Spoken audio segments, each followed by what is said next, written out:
اعوذ باللہ من الشیطان الرجیم، بسم اللہ الرحمن الرحیم۔ السلام علیکم ورحمۃ اللہ وبرکاتہ۔ ہم صحیح بخاری کی کتاب پڑھ رہے ہیں اور حدیث نمبر 20 پر پہنچے ہوئے ہیں، کتاب الایمان باب 13۔ تو ہم پہلے اس کو پڑھ لیتے ایک بار، اور اس حدیث کو پڑھنے کے بعد سادہ ترجمہ پڑھنے کے بعد اس کے مسائل کو سمجھیں گے انشاءاللہ۔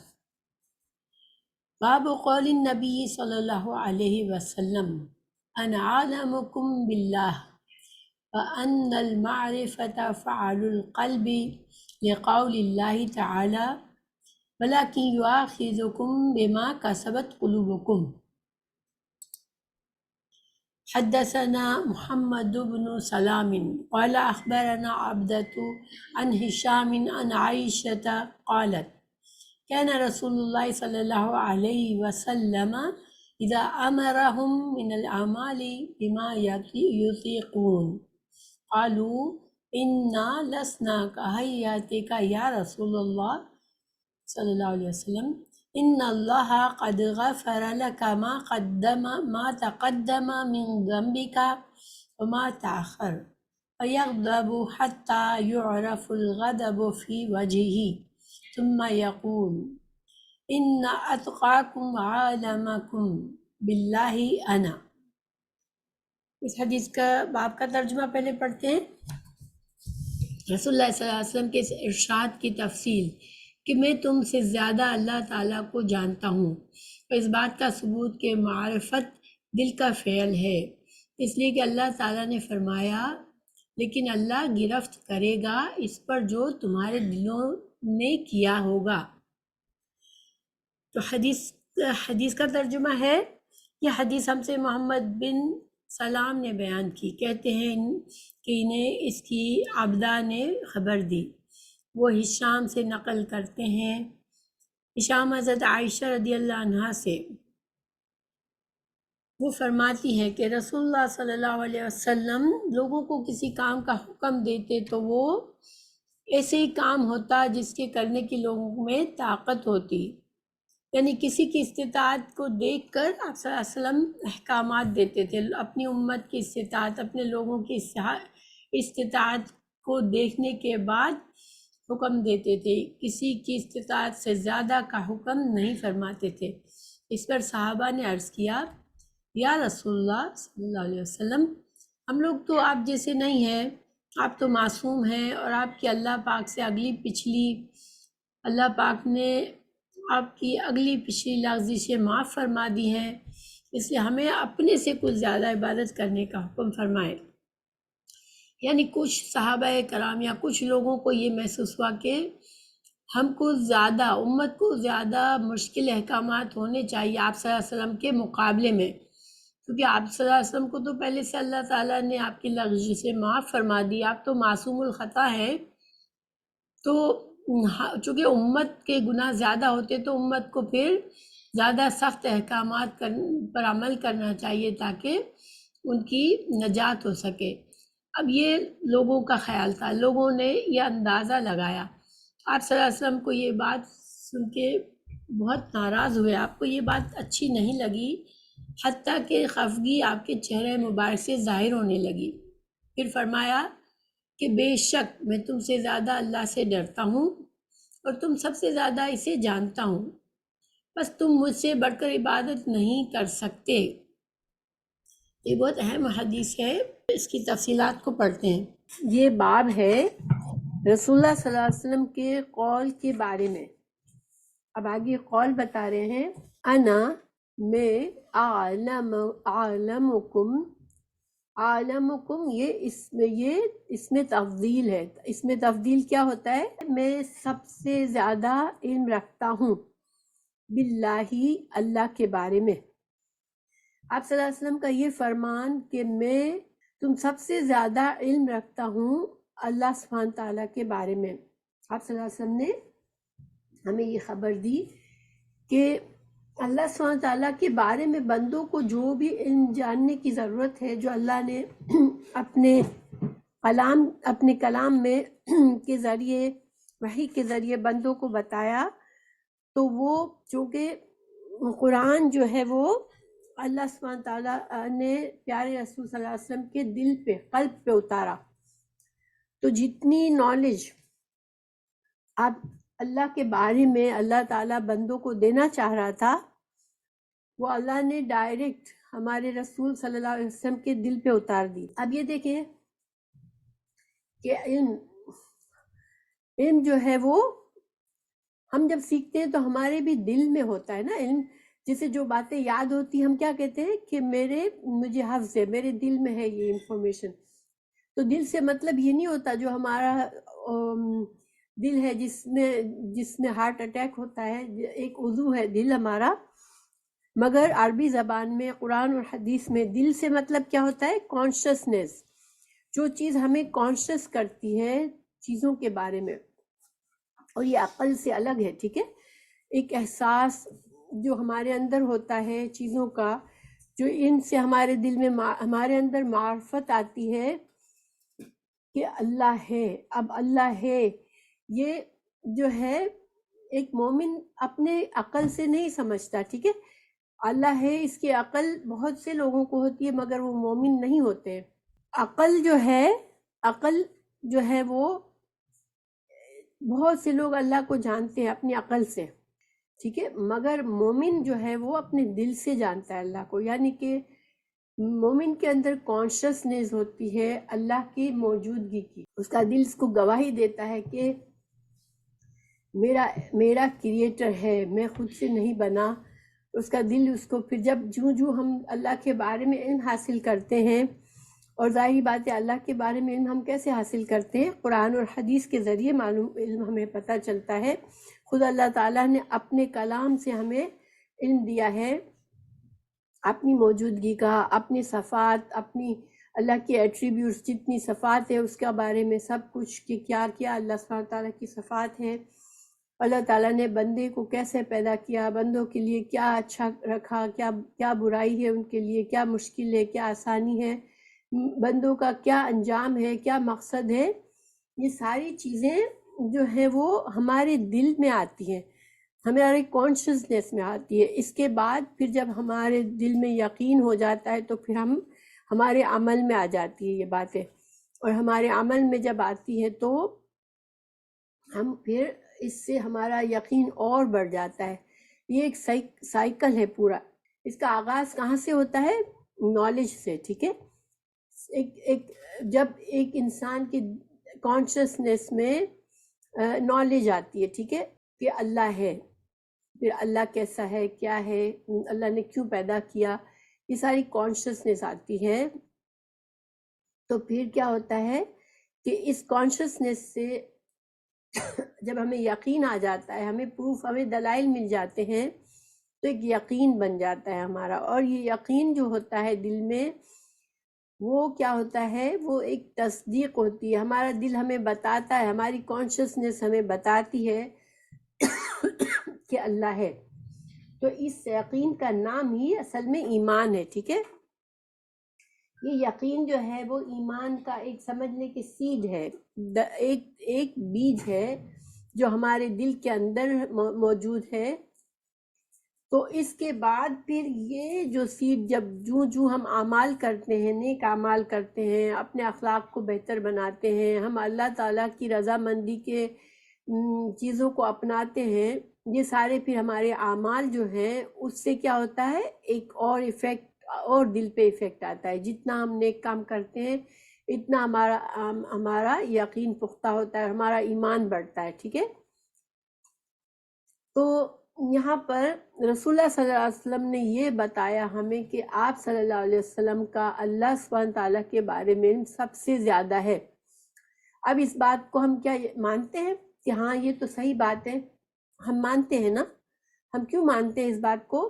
کہ ظاہری بات ہے کہ قرآن تو آپ صلی اللہ علیہ وسلم کے قلب پر نازل ہوا، تو جب قرآن آپ صلی اللہ علیہ وسلم کے قلب پر نازل ہوا اور اللہ تعالیٰ نے جتنا علم دینا تھا بندوں کو وہ سب آپ صلی اللہ علیہ وسلم کو ڈائریکٹلی آپ کے دل پہ آیا، تو ظاہری بات ہے کہ ہم سب سے زیادہ، سارے انسانوں سے زیادہ اللہ سبحانہ تعالیٰ نے اپنے پیارے رسول صلی اللہ علیہ وسلم کو علم دیا کہ پوری کتاب، پوری کی پوری کتاب، اور پھر کتاب کے بارے میں جتنی بھی معلومات تھی، جتنی ضروری چیزیں تھیں، جو وہ حکمت کے طور پر آپ صلی اللہ علیہ وسلم کے دل میں ڈال دی گئی.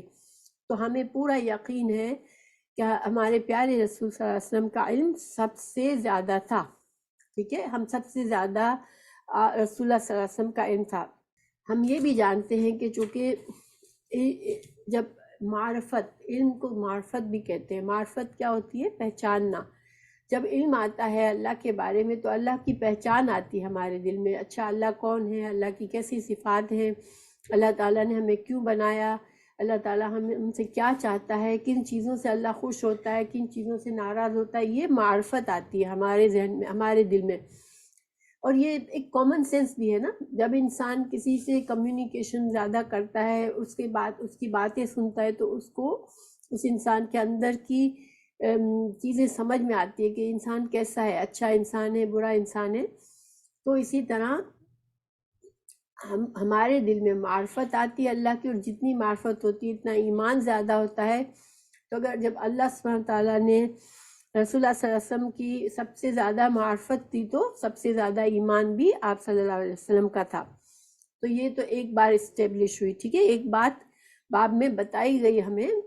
پھر دوسری بات، امام بخاری یہاں پر باب میں یہ ٹکڑا کیوں لکھا ہے کہ امام بخاری جو ہے وہ ہمیں بتانا چاہ رہے ہیں کہ یہ ثابت کرنا چاہ رہے ہیں کہ ایمان جو ہے وہ ایک جامد چیز نہیں ہے. ایمان جو ہے وہ بڑھتا بھی ہے اور کم بھی ہوتا ہے. اور ایمان جو ہے وہ علم سے بڑھتا ہے. جتنا ہم زیادہ علم حاصل کرتے ہیں اتنا ہمارا ایمان، قرآن اور حدیث کا علم جتنا ہمارے دل میں آتا ہے اتنا ہمارا ایمان بڑھتا ہے. تو ایک بات یہ ثابت ہوئی. ٹھیک ہے، کیونکہ میں نے بتایا ہے کہ جتنے پہلے بہت سے ایسے گروہ پیدا ہوئے جنہوں نے اپنا عقیدہ ایمان کے بارے میں صحیح نہیں رکھا. کسی نے کہا ایمان ایک جامد چیز ہے، وہ نہ گھٹتا ہے نہ بڑھتا ہے، تو تمہارے اعمال سے اس پر کوئی فرق نہیں پڑتا تمہارے ایمان کو. کسی نے کہا صرف دل میں ایمان ہوتا ہے، کسی نے کہا صرف زبان پر اقرار ہو وہی کافی ہے.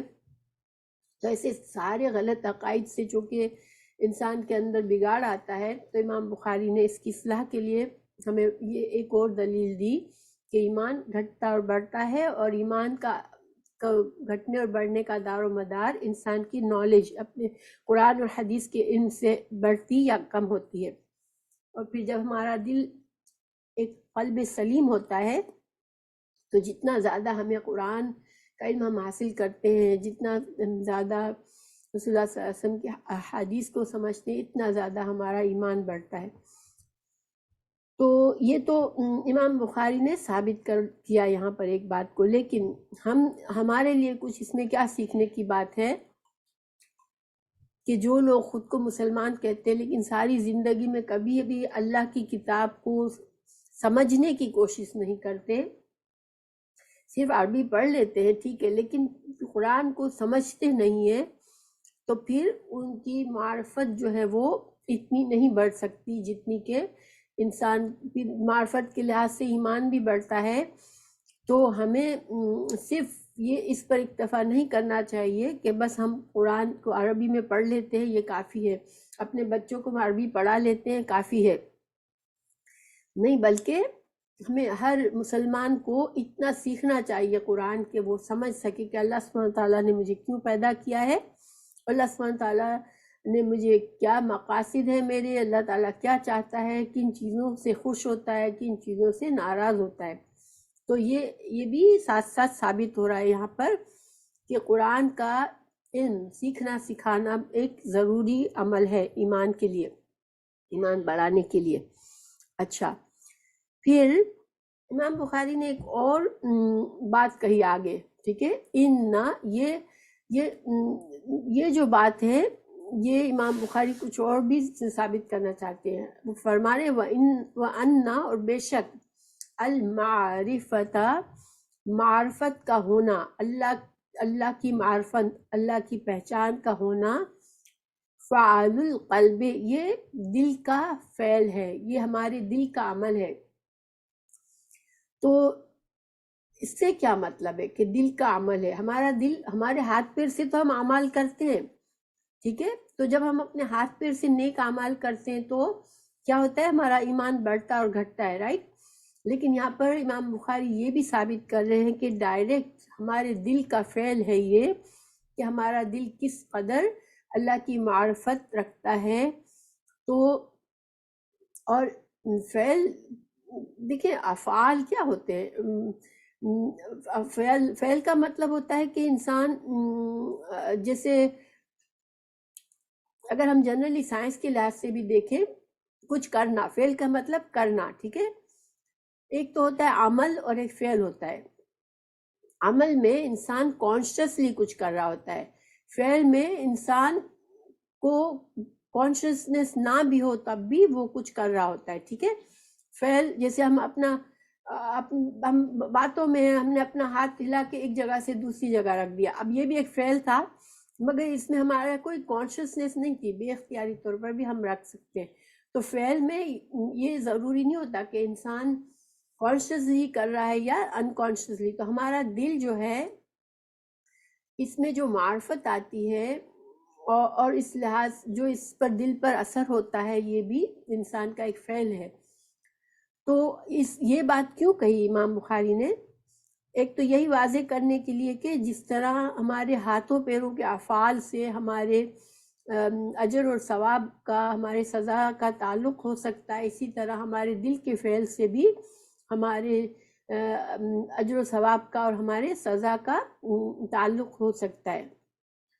اب آگے دلیل کے طور پر امام بخاری نے یہ آیت پیش کی، وَلَكِنْ يُؤَاخِذُكُمْ بِمَا كَسَبَتْ قُلُوبُكُمْ. اللہ تعالیٰ نے یہ آیت کا ایک ٹکڑا ہے، اللہ تعالیٰ نے اس میں فرمایا کہ اللہ سبحانہ تعالیٰ تمہارے جو دلوں نے جو کمائی کی اس پر تمہیں مواخذہ کر سکتا ہے یا کرے گا، ٹھیک ہے.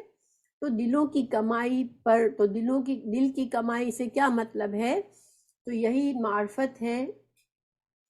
اور یہی دیکھیں، بعض اوقات ہمارے دل میں، انسان کے دل میں ہر وقت خیالات ہوتے ہیں، ٹھیک ہے، کبھی اچھے کبھی برے، مگر بہت سے خیالات آتے ہیں چلے جاتے ہیں، بہت سے برے خیال آتے ہیں وہ بھی آ کر چلے جاتے ہیں. یعنی کہ انسان کے، ہاں ماشاء اللہ فسیہ، بہت سے خیالات بہت برے برے بھی ہوتے ہیں، لیکن وہ شیطان کے وسوسے ہوتے ہیں، وہ آتے ہیں اور چلے جاتے ہیں. لیکن بعض خیالات ہمارے دل میں ہر وقت جڑ پکڑ لیتے ہیں، ٹھیک ہے. کسی کے لیے حسد آ جاتی ہے ہمارے دل میں، وہ حسد جاتی ہی نہیں ہے. کسی کے لیے کوئی منفی خیال دل میں آ جاتا ہے، وہ کسی طرح سے جاتا نہیں ہے. غصہ آ جاتا ہے، وہ نہیں جاتا. سیڈنس آ جاتی ہے، وہ نہیں جاتی. تو جو چیزیں ارادے کی شکل حاصل کر لیں، جو خیالات ایک ارادہ، پکا ارادہ بن جائیں، اور پھر وہ ارادہ اتنا مضبوط ہو جائے جو کہ ہمارے عقائد پر اثر کرے، تو پھر وہ کیا کرتا ہے؟ وہ ہمارے اعمال، ہمارے ہاتھ پیروں پر بھی، عمل پر بھی اثر کرتا ہے. جیسے مثال کے طور پر، اگر ایک انسان کسی سے نفرت کرتا ہے اور وہ گھر سے نکلتا ہے کسی کو قتل کرنے کے لیے، اس کا ارادہ ہے، پکا ارادہ ہے، قتل کرنے کا منصوبہ اس نے بنایا ہوا ہے، اور وہ جاتا ہے. اب یہ قتل کا منصوبہ بنایا، اس نے پکا ارادہ کیا، اس نے پلاننگ کی، یہ سب کیا ہے؟ یہ دل کے افعال ہیں. تو اب اللہ تعالیٰ کو اس بندے کو بچانا تھا تو یہ آدمی کامیاب نہیں ہوا، لیکن اس کا یہ مطلب نہیں ہے کہ جس نے پکا ارادہ کیا قتل کرنے کا اس کو کوئی گناہ نہیں ملے گا، ٹھیک ہے. تو اللہ تعالیٰ جو ہے یہ انسان کے خیالات پر بھی پکڑ سکتا ہے. اب یہ تھوڑی سی ڈرنے والی بات ہے، تو کیونکہ ہمارے دل میں بعض اوقات آتے ہیں، بہت برے خیالات بھی آتے ہیں، ایک دم سے غصہ آتا ہے اور کسی کو دل کرتا ہے جان سے مار دے، ٹھیک ہے. تو کیا پھر ہمیں اس کی کہاں سے باؤنڈری کہاں ہے کہ گناہ ہو سکتا ہے یا نہیں ہو سکتا؟ تو اس کے لیے ہمیں ایک حدیث بتائی گئی ہے، ٹھیک ہے. ایک حدیث سے ہمیں پتہ چلتا ہے کہ اس کے بارے میں ہم کیا سوچیں. تو دیکھیں انشاءاللہ میں آپ کو بتاتی ہوں.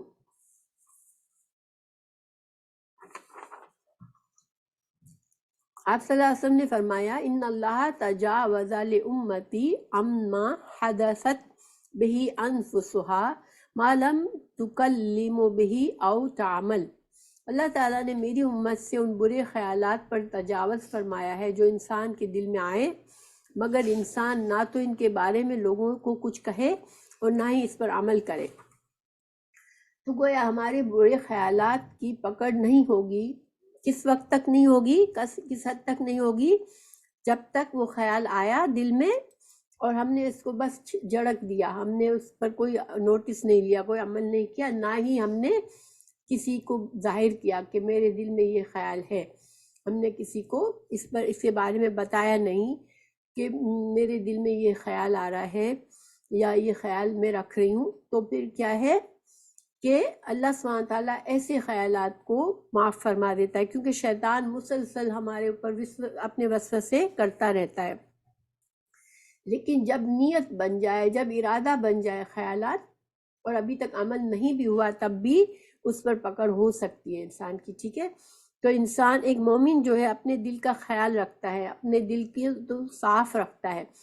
اسی لیے ہم سے بہت سی باتوں میں ہمیں سکھایا گیا کہ ایون سونے سے پہلے اپنے دل کو سب سے صاف کر لو، کوئی بھی چیز اونچ نیچ ہوئی اس کو دل کو صاف کر کے سو، کیونکہ برے خیالات کو دل میں پکڑ کے رکھنا، کسی کے لیے حسد کا جذبہ آ جائے، کسی کے لیے غصہ آ جائے، اور ناپسندیدگی آ جائے یا کچھ ہو، تو اس کو انسان اپنے دل کو صاف کر دے اور اس کا عمل اس کے اوپر چھوڑ دے کہ جو ظاہر ہے غصہ ہمیں کیوں آتا ہے؟ جب کوئی کسی بات پر ہی آتا ہے نا، کہ کسی نے کوئی ایسی بات کی جو ہمیں پسند نہیں آئی، ہمیں تکلیف ہوئی۔ لیکن اگر ہم، ایک مومن کیا ہے کہ ایک مومن اپنے دل کو صاف کرتا رہتا ہے، اپنے دل میں برے خیالات کو جمنے نہیں دیتا، کیونکہ برے خیالات کو جم کے پکڑ کے رکھنا دل میں، یہ پھر ارادوں میں تبدیل ہو جاتا ہے، اور اس کا پھر اللہ تعالیٰ کو حساب دینا پڑے گا، اللہ سبحانہ تعالیٰ اس پر پکڑ سکتا ہے انسان کو۔ تو یہ تو ہمارے لیے ایک سبق ہو گیا۔ اب امام بخاری نے ہمیں یہ بات یہاں پر کیوں باب کے اندر کیوں ذکر کی؟ تو ان کا یہی مقصد تھا کہ جو لوگ اسلام میں برے عقائد کو جنم دیتے ہیں، ان کے دل میں برے عقائد کو رکھتے ہیں، پالتے ہیں، تو پھر انسان جو ہے وہ، اس کا ایمان پر اثر پڑتا ہے، اس کا ایمان برے عقائد سے بھی، جسی طرح برے اعمال سے انسان کا ایمان گھٹتا ہے، اسی طرح برے عقائد سے بھی انسان کا ایمان گھٹتا ہے، برے خیالات سے بھی انسان کا ایمان گھٹتا ہے، اور جس طرح اچھے خیالات سے، اچھے اعمال سے انسان کا ایمان بڑھتا ہے، اسی طرح اچھے خیالات سے انسان کا ایمان بڑھتا ہے۔ تو یہ ہمیں سکھایا امام بخاری نے۔ تو یہ ایک بہت اہم بات ہے، اور اس پر ہمیں کانسٹنٹلی عمل کرنا چاہیے، کیونکہ ہمارا دل جو ہے، کانشسنس جو ہمارا کانشس جو ہے، اس کو ہمیں اسی طرح صاف ستھرا رکھنا ہے جیسے کہ ہمارے باڈی کو ہم صاف ستھرا رکھتے ہیں، ورنہ ہمیں اس سے بھی بڑا خطرہ ہے۔ باڈی کی اگر ہم صفائی کا خیال چھوڑ دیں گے تو ہم بیمار ہوں گے فزیکلی، لیکن اگر ہم دل کی صفائی کا خیال نہیں رکھیں گے تو ہمارا دل بیمار ہو جائے گا، یہ بہت بڑا نقصان ہے، ٹھیک ہے؟ یہ ایک سائڈ کا فائدہ میں نے بتایا آپ کو۔ بہرحال اب ہم آگے بڑھتے ہیں حدیث کی طرف، ٹھیک ہے؟ حضرت عائشہ رضی اللہ عنہا فرماتی ہے، کان رسول اللہ صلی اللہ علیہ وسلم اذا، جب امرہم، حکم دیتے تھے ان کو، یعنی کہ صحابہ کرام کو جب حکم دیتے تھے، من الاعمال، نیک اعمال کرنے کا، بما ساتھ اس کے جو یطیقون، وہ لوگ استطاعت رکھتے تھے۔ اب اس کا کیا مطلب ہوا کہ آپ صلی اللہ علیہ وسلم جب اپنے صحابہ کرام کو کچھ کرنے کا حکم دیتے تھے تو آپ صلی اللہ علیہ وسلم ان کو ان کی استطاعت، ان کی قوت کا اندازہ کرتے ہوئے دیتے تھے کہ یہ بندہ کس قابل ہے، اور جنرلی اسلام کے احکامات جو بھی بتائے ہمیں آپ صلی اللہ علیہ وسلم نے، وہ سب اس میں اس بات کا خیال رکھا کہ انسان کی وسعت سے زیادہ کے نہ ہو کام، ٹھیک ہے؟ یعنی آپ صلی اللہ علیہ وسلم آسانی کو پسند کرتے تھے، ہاں، آپ صلی اللہ علیہ وسلم آسانی کو پسند کرتے تھے اپنے لیے بھی اور امت کے لیے بھی۔ آپ صلی اللہ علیہ وسلم فرماتے بھی تھے کہ میں اگر مجھے دو کاموں میں سے ایک کام کو چوز کرنا ہوتا ہے تو میں آسان کام کو پسند کرتا ہوں، ٹھیک ہے۔ تو ہمارا دین، یہ اس میں سب سے پہلی بات یہ کہ حضرت عائشہ رضی اللہ عنہا کی ذہانت کا پتہ چلتا ہے ہمیں۔ انہوں نے ایک لفظ کا اضافہ کر دیا۔ اگر وہ فرماتے کہ آپ صلی اللہ علیہ وسلم جب بھی صحابہ کرام کو احکامات دیتے تھے اور پھر پوری حدیث بیان کرتے تو یہ خاص فائدہ نہ حاصل ہوتا۔ ان کے ایک لفظ کو یطیقونا کہ ان کی استطاعت کو دیکھ کے حکم دیتے تھے، یہ ایک لفظ نے ایک بہت بڑی بات ہمیں بتائی، وہ یہ کہ ہمارا اسلام جو ہے، اسلام میں انسان کے لیے آسان دین ہے۔ اسلام میں اللہ تعالیٰ نے اور اللہ کے رسول صلی اللہ علیہ وسلم نے انسانوں کی کمزوریوں کو مد نظر رکھتے ہوئے اسلام کے دین ہمیں احکامات دیے ہیں۔ اللہ سبحانہ تعالیٰ نے بھی فرمایا لا یکلف اللہ نفسا الا وسعها، کہ اللہ سبحانہ تعالیٰ کسی بندے پر اس کی وسعت سے زیادہ کا بوجھ نہیں ڈالتا، ٹھیک ہے۔ اور آپ صلی اللہ علیہ وسلم بھی یہی طریقہ کرتے تھے۔ آپ صلی اللہ علیہ وسلم امت سے بہت محبت کرتے تھے، رحمت للعالمین ہے، اور انشاءاللہ آخرت میں بھی وہ اپنی امت کے لیے بہت فائدے اور اجر کا، فائدے کا اور آسانی کا ہی ذریعہ بنیں گے انشاءاللہ۔ تو آپ صلی اللہ علیہ وسلم بہت شفقت سے معاملہ کرتے تھے، ٹھیک ہے۔ تو اب اس کو سمجھنے کے لیے کہ آپ صلی اللہ علیہ وسلم کی شفقت کیا تھی، اس کو ہم تھوڑا سا حوالات سے دیکھتے ہیں۔ دیکھیے رسول اللہ صلی اللہ علیہ وسلم نے پہلی بات، آپ صلی اللہ علیہ وسلم نے صحابہ کرام کو بہت اچھی طرح جانتے تھے۔ ان کے یعنی کہ ایک اچھے لیڈر کی خصوصیت یہ ہوتی ہے کہ وہ اپنے ساتھیوں کو، اپنے ماتحتوں کو کی سائیکالوجی سمجھتا ہو، ٹھیک ہے۔ کیونکہ آپ صلی اللہ علیہ وسلم بہت سے کام سونپتے تھے مختلف لوگوں کو، تو آپ صلی اللہ علیہ وسلم ہمیشہ ایسے پرسن کو کسی کام کے لیے چوز کرتے تھے کہ جو کہ اس پرسن کے لیے وہ پرفیکٹ پرسن ہوتا تھا اس کام کے لیے۔ تو اس کی بہت سی مثالیں ہیں، لیکن آپ صلی اللہ علیہ وسلم کی جو آسانی کی مثالیں ہیں اس کے بارے میں، جیسے مثال کے طور پر رسول اللہ صلی اللہ علیہ وسلم کے پاس حضرت عمر فاروق نے اپنے بیٹے عبداللہ کی شکایت کی کہ یہ ہر روز روزہ رکھنا چاہتا ہے، بلا ناغہ روزہ رکھنا چاہتا ہے۔ تو آپ صلی اللہ علیہ وسلم نے حضرت عبداللہ بن عمر کو سمجھایا کہ آپ ایسا نہ کرو، آپ ایسا کرو کہ ایام 20 کے روزے رکھ لیا کرو، یعنی 13 ہر مہینے کی 13ویں 14ویں 15ویں کی روزہ رکھو۔ انہوں نے کہا یا رسول اللہ مجھے اس سے زیادہ استطاعت ہے، تو اللہ تعالیٰ رسول اللہ صلی اللہ علیہ وسلم نے فرمایا اچھا تو پھر ہر پیر اور جمعرات کو رکھا کرو۔ انہوں نے کہا یا رسول اللہ صلی اللہ علیہ وسلم مجھے اس سے بھی زیادہ کی استطاعت ہے، تو پھر آپ صلی اللہ علیہ وسلم نے کہا تو میکسیمم حضرت داؤد علیہ السلام کے روزے رکھا کرو۔ حضرت داؤد علیہ السلام ایک دن روزہ رکھتے تھے اور ایک دن نہیں رکھتے تھے، اور اس سے زیادہ کی اجازت نہیں دی حضرت عبداللہ بن عمر کو۔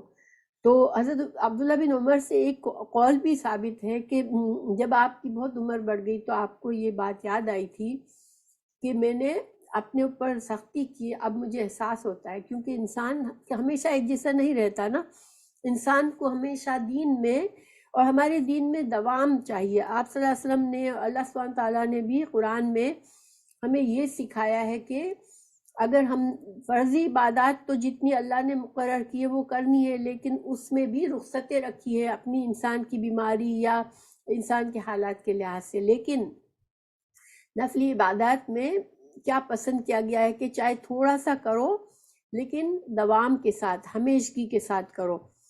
تو اگر ہمیشگی کرنی ہے تو پھر ظاہر اگر انسان اپنے اوپر بہت ٹو مچ لاد لے گا تو پھر چند دن تک تو کر سکے گا، لیکن پھر کیا ہوگا کہ وہ انسان پھر اس قابل بھی نہیں رہے گا کہ اپنی فرض عبادات کو ہی صحیح طرح سے پورا کرے، ٹھیک ہے۔ کیونکہ اگر ایک انسان سپوز ساری رات کا جاگا ہوا ہے، نفلیں پڑھ رہا ہے، اب فجر کا ٹائم ہوتے ہی اس کی اچانک آنکھ لگ گئی، اتنا تھکا ہوا ہے کہ فجر کا ٹائم مس ہو گیا، تو یہ اس کے لیے فائدہ مند نہیں ہے، ٹھیک ہے۔ تو انسان کو عبادات، نفلی عبادات میں بھی انسان کو بیلنس اگر رکھتا ہے، ایک چھوٹی سی چیز چوز کر کے اس پر استقامت کرتا ہے تو اس کا زیادہ اجر ہے بجائے اس کے کہ ایک دن بہت کر لیا تو پھر دوسرے دن فرض عبادات میں بھی کوتاہی ہو گئی. تو یہ رویہ اسلام میں پسندیدہ نہیں ہے. ہاں، حضرت جویریہ سے روایت ہے کہ نبی صلی اللہ علیہ وسلم نے فجر کی نماز کے بعد صبح سویرے ان کے پاس سے نکلے. وہ اپنی نماز کی جگہ پر تھیں. چاشت کے وقت جب آپ صلی اللہ علیہ وسلم لوٹے تو دیکھا میں وہیں بیٹھی تھی. آپ صلی اللہ علیہ وسلم نے فرمایا تم اسی حال میں رہیں جب سے میں نے تم کو چھوڑا ہے؟ حضرت جویریہ رضی اللہ عنہ نے فرمایا ہاں. تو نبی صلی اللہ علیہ وسلم نے فرمایا میں نے تمہارے بعد 4 کلمے 3 بار کہے ہیں، اگر وہ ان کلمات کے ساتھ تولے جائیں، یعنی تمہاری ساری عبادات جو تم نے کی ان کو ان کلمات کے ساتھ تولا جائے تو آج تم نے اب تک کہیں تو وہی بھاری ہوں گے. وہ کلمات کیا ہیں؟ سبحان اللہ و بحمدہ عدد خلقہ ورضا نفسہ وزینت عرشہ ومداد کلماتہ. یہ صبح شام کی دعاؤں میں ہے. صبح 3 بجے 3 بار صبح فجر کے بعد اور 3 بار انشاءاللہ عصر کے بعد سے لے کر ہم دیر تک سونے سے پہلے تک پڑھ سکتے ہیں ان کو. تو یہ پاک ہے اللہ اور اسی کی تعریف ہے. اس کی مخلوق کی تعداد کے برابر، اس کی ذات کی رضا کے برابر، اس کے عرش کے وزن اور اس کی کلمات کی سیاہی کے برابر. یہ صحیح مسلم کی حدیث ہے. سوری میں نے ترمذی کا ہی دی. صحیح مسلم کی حدیث ہے یہ 6913. تو انشاءاللہ یہ دعا اگر کسی کو یاد نہیں ہے تو یہ یاد کر لیں. مگر اس سے ہمیں پتہ کیا چلا کہ آپ صلی اللہ علیہ وسلم نے دیکھا کہ ان کی وائف نے اتنی محنت کی عبادت میں، تو ان کو بجائے اس کے کہتے اچھا اسے کیا کرو، ایسے بہت اچھی بات ہے، کہ بجائے کیا فرمایا کہ یہ کلمات تم پڑھو تو تمہارا اس کا اجر و ثواب اور بڑھے گا. اور یہ صرف 3 کلمات پڑھنے میں کتنی دیر لگتی ہے نا، 3 بار یہ تسبیح. تو آپ صلی اللہ علیہ وسلم کا ایک انداز پتہ چلتا ہے کہ آپ ہمیشہ آسانی کی چیز بتاتے تھے. ٹھیک ہے. اسی طرح ایک حدیث ہے کہ 3 صحابہ جو تھے وہ آ کر آپ صلی اللہ علیہ وسلم کے اعمال کے بارے میں پوچھا کہ آپ کا کیا معمول ہے، یعنی نفلی عبادت آپ کس حد تک کرتے ہیں. تو جب حضرت عائشہ نے ان کو بتایا تو انہوں نے کہا کہ ان کو جیسے کم لگا، ان کو لگا کہ یہ تو بہت زیادہ نہیں ہے، ہم تو اس سے زیادہ کر سکتے ہیں. تو انہوں نے کہا کہ رسول اللہ صلی اللہ علیہ وسلم کم کرتے ہیں شاید اس لیے کہ اللہ نے ان کو فرمایا ہے سورہ فتح میں کہ سورہ فتح کی آیت نمبر 2 میں کہ اللہ تعالیٰ آپ کے جو ہے جو بھی ماضی کے اور جو بھی آئندہ سارے گناہ اللہ تعالیٰ معاف کر دے. تو یعنی کہ اس پر انہوں نے اندازہ لگایا کہ اگر ہم تو بہت گنہگار ہیں اور اللہ نے ہمیں پرومس بھی نہیں کیا کہ ہمارے گناہ خود بخود معاف ہو جائیں گے، تو ہم کو اور زیادہ نفلی عبادات کرنی چاہیے. ایک نے کہا میں ساری رات نمازیں پڑھا کروں گا، دوسرے نے کہا میں ہمیشہ روزے رکھوں گا، تیسرے نے کہا کہ میں جو ہوں عورتوں سے بالکل کنارہ کش ہو جاؤں گا. آپ صلی اللہ علیہ وسلم کو جب یہ بات پتہ چلی تو آپ بہت ناراض ہوئے اور آپ صلی اللہ علیہ وسلم نے فرمایا کہ خبردار، اللہ کی قسم میں تم میں سب سے زیادہ اللہ سے ڈرنے والا ہوں اور اس کا سب سے زیادہ خوف، اللہ کا سب سے زیادہ خوف میرے دل میں ہے، لیکن میں روزے رکھتا بھی ہوں اور چھوڑتا بھی ہوں اور رات کو نماز بھی پڑھتا ہوں اور سوتا بھی ہوں اور عورتوں سے میں شادی بھی کرتا ہوں. بس یہ سارے کام ہی میری سنت ہیں اور جس نے میری سنت سے اعراض کیا پس وہ مجھ میں سے نہیں ہے، یعنی مجھ سے اس کا تعلق نہیں. یہ بخاری اور مسلم کی حدیث ہے. تو یہاں بھی آپ صلی اللہ علیہ وسلم نے آسانی کا پہلو بتایا، ٹھیک ہے، اپنے صحابہ کرام کو. اچھا، یہاں پر ایک ایڈیشنل بات ہمیں پتہ چلی کہ اللہ تعالیٰ نے رسول اللہ صلی اللہ علیہ وسلم سے فرمایا سورہ فتح میں لِيَغْفِرَ لَكَ اللَّهُ مَا تَقَدَّمَ مِن ذَنبِكَ وَمَا تَأَخَّرَ. تو علماء نے اس کے غفرہ کا معنی ہوتا ہے چھپا دینا، پردہ رکھنا. تو علماء نے اس کے 2 معنی دیے ہیں. ایک تو یہ کہ اللہ سبحانہ تعالیٰ نے انبیاء کرام کو معصوم رکھا ہے، یعنی گناہوں سے ان کے گناہوں کے اور ان کے بیچ میں پردہ رکھا ہے. تو غفرہ کا معنی کیا ہے کہ ان کے لیے گناہوں کو چھپا دیا ہے اللہ تعالیٰ نے، تو وہ گناہ نہیں کرتے. دوسرا معنی یہ لیا گیا کہ گناہوں کی سزا کو ان کے لیے چھپا دیا ہے، یعنی کہ غفرہ سے مطلب پردہ، تو گناہوں کے اوپر پردہ ڈال دیا ہے. تو بہرحال یہ دوسری حدیث سے ثابت ہے کہ اللہ سبحانہ تعالیٰ انبیاء کرام کو گناہوں سے بچاتا ہے، ان کو معصوم رکھتا ہے، کیونکہ ان کو نمونہ بننا ہوتا ہے لوگوں کے لیے، اور ان کے لیے میکسیمم اپنی ساری انرجی، قوت، سارا ایمان، ان کو بیسٹ ایمان رکھنا ہوتا ہے تاکہ وہ امت کی اصلاح کا بڑا عظیم کام کرتے ہیں۔ اب حضرت عائشہ نے فرمایا کہ بندوں کی استطاعت کے مطابق رسول اللہ صلی اللہ علیہ وسلم ان کو احکامات دیتے تھے۔ پھر جب آپ صلی اللہ علیہ وسلم ایسا کرتے تھے تو قالو، انہوں نے کہا، یعنی آپ صلی اللہ علیہ وسلم کے صحابہ کرام نے کہا، انا بے شک، لسنا نہیں ہیں ہم، کہیئتی کا آپ کی طرح کے۔ حیت ہم اردو میں بھی بولتے ہیں نا، حیت کیا ہوتی ہے؟ شکل، کسی کی شکل۔ کا مطلب ہوتا ہے مشابہ، یعنی کہ کسی کی حالت یا شکل کو حیت کہتے ہیں، ٹھیک ہے؟ تو انہوں نے کہا یا رسول اللہ، ہم تو آپ کی طرح کے نہیں ہیں، ہم یعنی آپ تو ایک عظیم رتبے پر ہیں، اللہ نے آپ کو رسول بنایا ہے، یا رسول اللہ صلی اللہ علیہ وسلم، ان اللہ، بے شک اللہ تعالیٰ، قد غفر لکا، بے شک اللہ تعالیٰ نے تو معاف فرما دیے آپ کے لیے، ما تقدم من ذنبک ما تأخر، جو کچھ بھی آگے گزر چکا اور جو بھی پیچھے آئے گا۔ یعنی انہوں نے سورہ فتح کا حوالہ دیا کہ اللہ تعالیٰ نے تو یہ بات فرما دی ہے آپ کے لیے، تو آپ کو شاید زیادہ اعمال کرنے کی ضرورت نہیں ہے، لیکن ہم تو آپ کی طرح نہیں ہیں، ہم کو تو زیادہ کرنے چاہیے۔ اس پر فغضب فیغضب، تو آپ صلی اللہ علیہ وسلم کو ناراض ہو گئے، آپ صلی اللہ علیہ وسلم، آپ کو غصہ آیا، حتیٰ یہاں تک کہ یعرفا، پہچانا جا رہا تھا، یعنی نظر آ رہا تھا، غضب و غصہ، فی وجہی، یعنی آپ صلی اللہ علیہ وسلم کا چہرہ مبارک جو ہے وہ غصے کا اظہار ہوا آپ کے صلی اللہ علیہ وسلم کے چہرے پر۔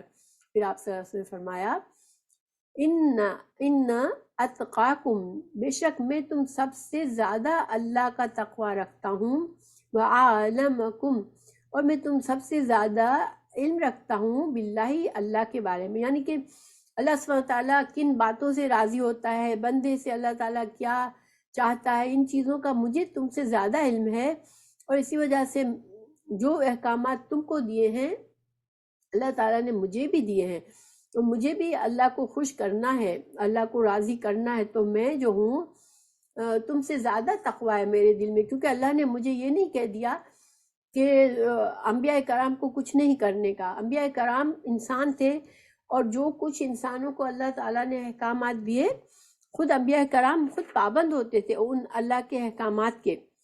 تو آپ صلی اللہ علیہ وسلم نے ان کو سمجھایا کہ میرے دل میں اللہ کا تقوی تم سے زیادہ ہے، کیونکہ مجھے اللہ کی معرفت تم سے زیادہ ہے۔ تو ہمیں یہاں پر ایک اور ایڈیشنل فائدہ یہ پتہ چلا کہ جتنا ہمیں انشاءاللہ قرآن سے اللہ کی معرفت بڑھے گی ہماری، اتنا زیادہ ہمارے اندر تقوی بھی آئے گا، کیونکہ اللہ سبحانہ تعالیٰ نے فرمایا قرآن میں، اللہ سے بے شک جو ڈرنے والے ہوتے ہیں وہ علماء ہوتے ہیں، یعنی علماء جو ہیں، میں اس آیت کا ایک منٹ ریفرنس انشاءاللہ آپ لوگوں نے سنی بھی ہو، قرآن کی یہ آیت ہے کہ بے شک اللہ سے جو لوگ جو تقوی کرنے والے ہوتے ہیں وہ علماء ہوتے ہیں، یعنی جس انسان کے دل میں اللہ کی صحیح معرفت ہوتی ہے اسی کے دل میں اللہ کا تقوی بھی ہوتا ہے۔ اور تقوی کیا چیز ہے؟ تقوی وہ احساس ہے کہ میرا اللہ مجھے دیکھ رہا ہے، اور میں جو کچھ کرتا ہوں، جو کچھ سنتا ہوں، جو کچھ بولتا ہوں، ہر چیز اللہ سبحانہ تعالیٰ مجھے دیکھ رہا ہے، اور میرے لیے اللہ نے حدود مقرر کی ہے کہ میں کہاں تک میں کیا بات کر سکتا ہوں، کیا نہیں کر سکتا ہوں، کیا عمل کر سکتا ہوں، کیا نہیں کرتا ہوں، یا کیا رویہ مجھے الاؤڈ ہے، کیا نہیں ہے، میرا کون سا اخلاق اللہ کو پسند ہے۔ تو یہ سب اللہ تعالیٰ میرا دیکھ رہا ہے کہ میں کیا کر رہا ہوں، تو اس کا مطلب ہے کہ اللہ تعالیٰ میرے تو سامنے مجھے پیش ہونا ہے ایک دن، اور مجھے اپنے ہر عمل کا جواب دینا ہے۔ یہ جو احساس ہے یہ تقوی ہے، ٹھیک ہے؟ تقوی کا لفظی معنی ہوتا ہے بچنا، اپنے آپ کو کسی تکلیف دہ چیز سے بچانا۔ تو ظاہری بات ہے کہ انسان اگر اللہ سے غافل ہو کے دنیا میں اپنی منمانی کی زندگی گزارے گا، تقوی کو چھوڑ دے گا، تو وہ اپنے آپ کو نقصان میں ڈال رہا ہوتا ہے، آخرت کا نقصان کر رہا ہوتا ہے۔ اسی لیے تقویٰ کا مطلب عام طور پر اللہ کا خوف کر دیا جاتا ہے، مگر تقویٰ کا ڈائریکٹ معنی خوف نہیں ہوتا، ٹھیک ہے؟ تقویٰ کا معنی ہوتا ہے احساس ہونا اللہ کا، کہ اللہ مجھے دیکھ رہا ہے، ہر وقت دیکھ رہا ہے اللہ مجھے، میرا ہر عمل ریکارڈ ہو رہا ہے اور مجھے جواب دینا ہے اللہ کو، یہ تقویٰ ہے، ٹھیک ہے؟ تو ظاہری بات ہے جو اللہ کے رضا پسند ناپسند کو سب سے زیادہ جانتا ہوگا، تو وہی تو ظاہری بات ہے کہ اللہ کا تقویٰ بھی زیادہ کرے گا۔ تو اسی لیے اللہ تعالیٰ نے بھی فرمایا کہ علماء کو اللہ کا تقویٰ زیادہ ہوتا ہے۔ تو آپ صلی اللہ علیہ وسلم ظاہر انبیاء کرام کو اس سے بھی زیادہ، علماء سے بھی زیادہ تقویٰ ہوتا ہے، کیونکہ وہ ان کا علم سب سے زیادہ ہوتا ہے، ٹھیک ہے؟ تو گویا کہ ہمیں اس حدیث سے بہت سے فائدے مل رہے ہیں۔ تو میں آپ کو تھوڑا سا بتاؤں کہ دیکھیں اللہ تعالیٰ نے ہم انبیاء کرام کو نمونہ بنایا ہے۔ اللہ تعالیٰ نے فرمایا سورہ احزاب 21 میں، لَقَدْ كَانَ لَكُمْ فِي رَسُولِ اللَّهِ أُسْوَةٌ حَسَنَةٌ، کہ رسول اللہ صلی اللہ علیہ وسلم کی ذات میں تمہارے لیے ایک بہترین نمونہ ہے۔ تو جو انسان یہ سوچتا ہے کہ میں قرآن اور حدیث سے ہٹ کر بھی کچھ چیزیں میں اپنے اجر و ثواب کے لیے بنا لوں تاکہ اللہ مجھ سے اور زیادہ راضی ہو جائے، تو وہ کیا کر رہا ہوتا ہے؟ وہ اچھا کرنے کے بجائے برا کر رہا ہوتا ہے۔ وہ یہ سوچ رہا ہوتا ہے کہ رسول اللہ صلی اللہ علیہ وسلم نے صحیح جواب نہیں کیا، ہمیں ساری چیزیں نہیں بتا دی، تو ہم جو ہیں وہ کچھ اور چیزیں کر کے اللہ کو راضی کر لیں۔ جسی طرح اس حدیث میں مثال ہے کہ ان صحابہ نے یہ سمجھا کہ ہم کو شاید آپ صلی اللہ علیہ وسلم سے زیادہ اعمال کرنے کی ضرورت ہے، ٹھیک ہے؟ لیکن اللہ تعالیٰ نے ہمیں کیا سمجھایا کہ آپ صلی اللہ علیہ وسلم کو نمونہ بنا کے بھیجا ہے۔ آپ صلی اللہ علیہ وسلم کی جو سنت ہے، آپ صلی اللہ علیہ وسلم نے جو ہمیں باتیں سکھا دی، ان کو ہمیں اس پر بس ہم اگر ان کو اپنا لیں تو انشاءاللہ ہم سے اللہ راضی بھی ہوگا اور ہمیں ہماری نجات کا ذریعہ ہو جائے گا۔ ہمیں کچھ انوینشن کی ضرورت نہیں ہے، ہمیں کچھ نئے طریقے بنانے کی ضرورت نہیں ہے۔ اور جو لوگ کرتے ہیں پھر وہ کیا کرتے ہیں کہ بدعات کر رہے ہیں، اور بدعات جو ہے وہ بہت خطرناک چیز ہے۔ تو ہمیں کوشش کرنی چاہیے کہ ایک تو نمبر 1 علم حاصل کریں، اللہ کی معرفت حاصل کریں، اللہ کی رضا کس چیز میں معلوم کریں۔ دوسرا یہ کہ رسول اللہ صلی اللہ علیہ وسلم پر کو اللہ کا رسول مانتے ہوئے یہ یقین رکھیں کہ اللہ نے اپنے رسول صلی اللہ علیہ وسلم کو بتا دیا ہے جو کچھ بھی اللہ کی رضا کے لیے بندوں کو کرنا ہے، تو ہمیں صرف آپ صلی اللہ علیہ وسلم کی سنت کو فالو کر کے ہم اللہ کو راضی کر لیں گے انشاءاللہ۔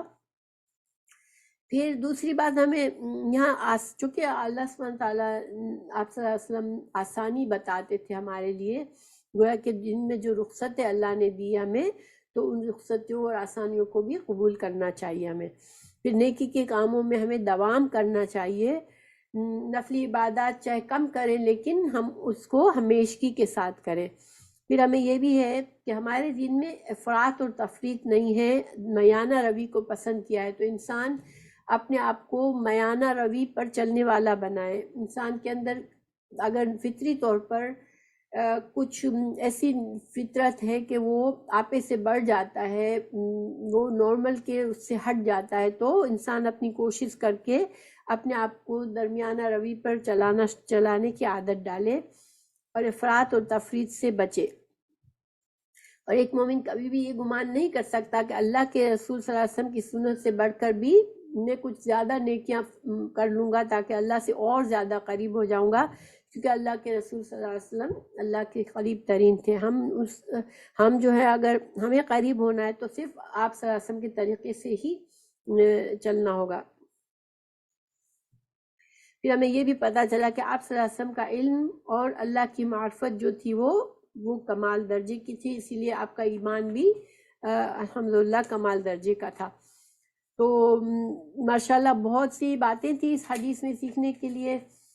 مقصد ہمارا یہ ہے کہ انشاءاللہ یہ چھوٹی چھوٹی باتوں کو ہم غور و فکر کریں، ان کو معمولی سمجھ کر، یا صرف ایک لیکچر سنا اور پھر ادھر سے ادھر دماغ سے نکل گئی باتیں، ایسا نہ کریں۔ ہم ان کو اپنی عمل میں لانے کی کوشش کریں انشاءاللہ، اور ہماری نیت اور دعا یہ ہونی چاہیے کہ اللہ ہم سے راضی ہو جائے، ہم اللہ سبحانہ تعالیٰ کے بتائے ہوئے دین پر عمل کریں اور رسول اللہ صلی اللہ علیہ وسلم کی سنت پر چلیں انشاءاللہ۔ اللہ سبحانہ تعالیٰ ہمیں نفع بخش علم عطا کرے، اور اللہ تعالیٰ ہمیں توفیق دے کہ ہم علم حاصل کریں، ٹھیک ہے؟ علم جو ہے خود بخود حاصل نہیں ہوتا، اس کے لیے محنت اور کوشش کی ضرورت ہوتی ہے۔ اللہ سبحانہ تعالیٰ امت مسلمہ کو صحیح علم بخشے۔ آج بہت ضرورت ہے کہ جو امت میں خرابیاں ہیں وہ علم کی کمی کی وجہ سے اللہ تعالیٰ مسلمانوں کو نفع بخش علم عطا کرے۔ اللہ تعالیٰ ہماری اولادوں کو، ہمارے گھر والوں کو، سب کو نفع بخش علم عطا کرے، اور مسلمان گھروں میں وہ ماحول پیدا کر دے جس سے اللہ راضی ہو جائے ہم سے، ٹھیک ہے انشاءاللہ۔